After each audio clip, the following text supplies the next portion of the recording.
Well, we're in Roane County, Tennessee, which happens to be one of my favorite places on earth. Beautiful rural area, lots of lush mountains and beautiful rivers that converge here. But we're faced with an epidemic to opiates, and it has affected just about every living room in this community, very much like it has across our entire nation. Hey, how are y'all?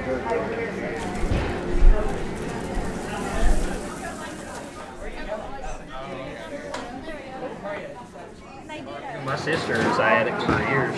I knew that there was addiction in your family, but I didn't know. She was bad. She got to about as low as you could get. David Bell was the one that helped her. Really? Yeah, she's doing good. So how long has she been clean now? A lot, 5 or 6 years. That's awesome. Yeah. We quit looking at it as a big problem and saying, what can they do? And we've now said, what can I do?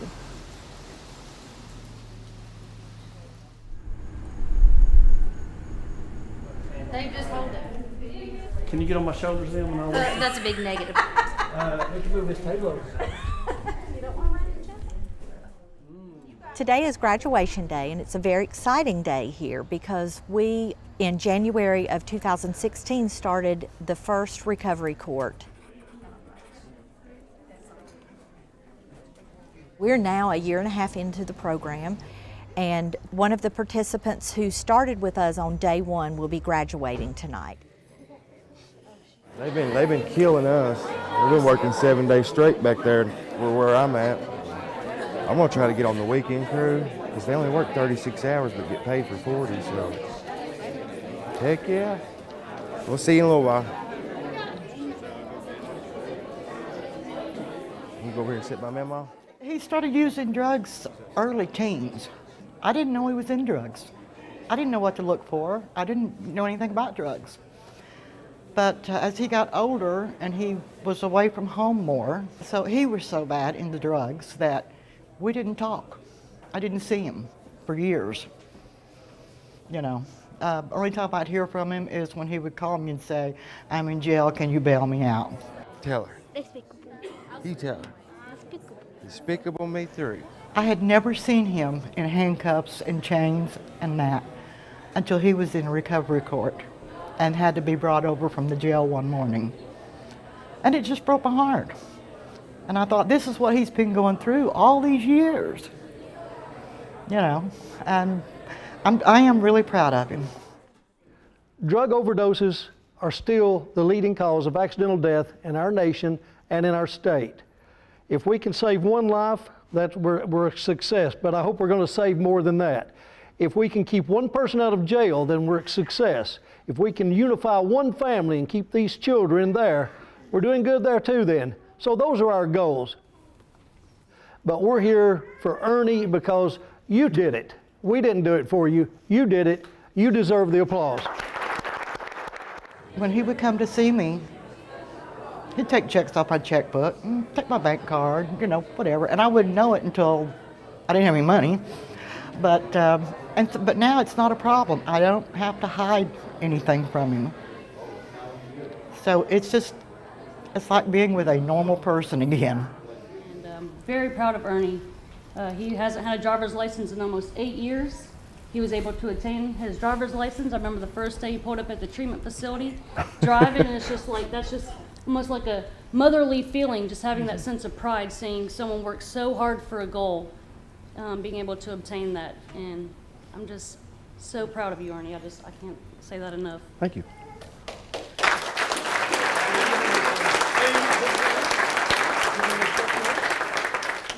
Yeah, okay. And Ernie, we would like to present you with this plaque. Thank you, West Care, for all the work you've done. Mm-hmm. Absolutely. This is All for right. you. Thank you. Thank you. Yeah, photo op. We're getting good at that. Yeah, we're getting good at this. Would you like to say anything? You've come a long way. Yeah, it's been a long road. It's not easy, but it's definitely worth it in the long run. Yeah. If anybody out there has any friends or relatives, you know, don't give up on them. My mom never gave up on me, and if it hadn't been for her, God knows where I'd be at right now, because I don't know where I'd be. Good. Good. All right. Thank you. Thank you. Now, can you read that one? You know what that word is? Success. Oh, you know what that is? He's finally being a father and taking time to actually interact with his children. Maybe before or after we go to the movies tomorrow. Our relationship now is that we can actually talk as adults, you know. And I told him, I said, it's hard for me to remember you're not 17, so be patient with me. I've got my son back, and we're a family. I didn't sign up for all this. I love it. I'll share with you a story. A lady came in juvenile court. Her children had been taken from her, and she stepped in front of me and she said, I've been 30 days without using methamphetamine. This was in her plea to get her children returned to her. And my gut reaction was, so what? You know, this is a very insidious, evil drug that very addictive, and I'm thinking that's not enough. What I've learned from drug court training is, my correct response should be, that's fantastic, how did you do it? That's big. You're doing so well. How did you fight the urge? I know you probably experienced the desire, but you overcame that. That is so good. So you learn a different mindset. You encourage success. Your week hasn't been that good though, has it? You've got something that you've written out. I understand that you wanted someone here to maybe read it for you. All right, but I think you know what that says. All right, so I want you to, it might be difficult for you, but I think this should come from you. And if you would either read it or refer to it and tell the staff what you want to convey to us. I am very sorry, and I really did not mean to use. I know at the end of the day, it is on me. And I do my punishment, and I won't do it again. I know y'all are thinking, is she being real or not? I have every right to be mad and hurt and let them. I really have changed for the good. I've learned so much from this program that I know now I'm worth saving. I've saw all else has failed. I turned, and there y'all are. When I thought I had no one, that I do. I have a lot of people, good people that care about me. Hopefully you've learned from this, and I appreciate your reading that letter. It was told to me that it would be hard for you to do that, but you did it, okay? So good for you, good for you. And we're not giving up on you either. Those people's bad decisions were in large part a result of deception. They were misled initially by their doctors, who were misled by the pharmaceutical companies, who had the drug reps spreading the message. Here's Oxycontin, it's non-addictive, we've tested it, because this was a legal drug. And there was nothing wrong with it. You know, my doctor prescribed it for me. It started this whole concept of pain clinics, pill mills, essentially addicted a whole demographic of people through the last, as much as 20 years or more. And it's so pervasive in Roane County and East Tennessee that it has led to the largest percentage of our criminal conduct. It's filled up our jails. Put a price tag on that, I don't know how you do it. I think we're at the point that I've decided to go ahead and filing what's commonly referred to as an opioid lawsuit against one or more of the manufacturers of opioid medication. Of course, the big one that we know about is Big Pharma, the maker of Oxycontin. They've already pled guilty in federal court to some misadvertising, mislabeling, marketing procedures.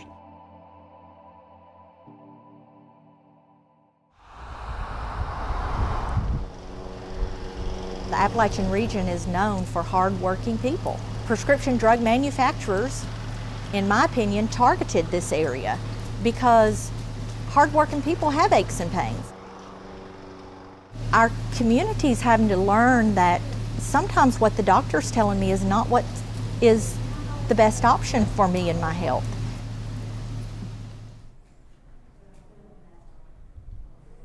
Our patients are poor. Some of them are working poor, but all of them are poor. They have a lot of health issues. Most of our patients are obese. Over half of them smoke. A large percent of them have high blood pressure, diabetes. More often than not, if someone is addicted to a substance, they're not tending to their other healthcare needs. So we spend a lot of time trying to get people stable with their chronic conditions. And we encourage those folks to get into our wellness program because we understand that if we could teach them the value of nutrition and exercise, then we could hopefully get them to the point where they're not dependent on medication. Ultimately, we want to see obesity changed. We want to see less people, using tobacco. We want to see people walking around more. You start doing those things, it changes everything. And it actually saves taxpayers, I'm not a statistician, but millions of dollars can be saved if we will just do what we need to do for our own health. Thank you. There were times that I thought, okay, he's going through the motions just to get through the program.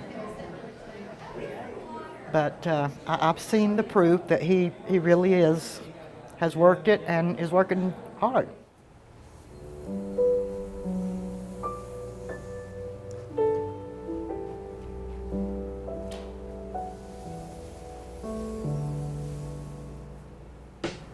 Nothing today is the same as it was a year and a half ago.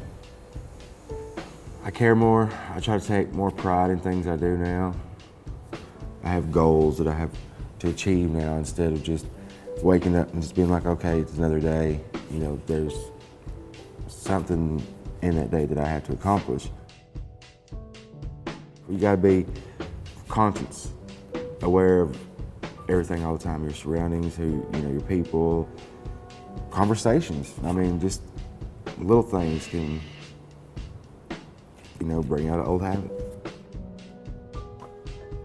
You never know. I could go now in the next 10 years, not do anything, and then just one day it'll sneak up on you and it'll grab you back.